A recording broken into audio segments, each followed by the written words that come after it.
ఈ రోజు air India flight కు బాంబు బెదిరింపు కాల్ రావడంతో థాయిలాండ్ లో ఎమర్జెన్సీ ల్యాండింగ్ చేశారు. ఫుకెట్ నుంచి ఢిల్లీ వస్తున్నటువంటి 317 ఎయిర్ ఇండియా విమానానికి బాంబు బెదిరింపు కాల్ వచ్చింది.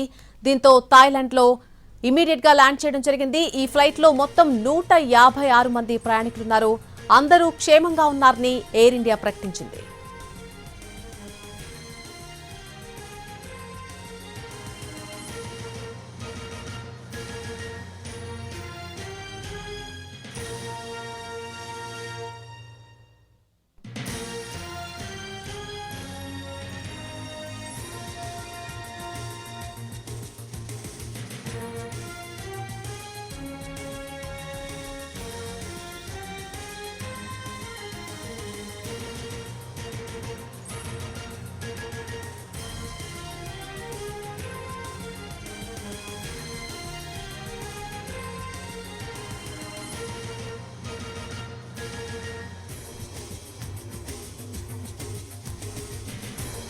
ఎయిర్ ఇండియా ఫ్లైట్ కు బాంబు బెదిరింపు కాల్ రావడంతో థాయిలాండ్ లో ఎమర్జెన్సీ ల్యాండింగ్ చేశారు ఆ విమానాన్ని.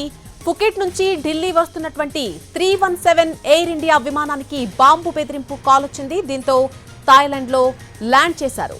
ఈ ఫ్లైట్ లో మొత్తంగా 156 మంది ప్రయాణికులున్నారు.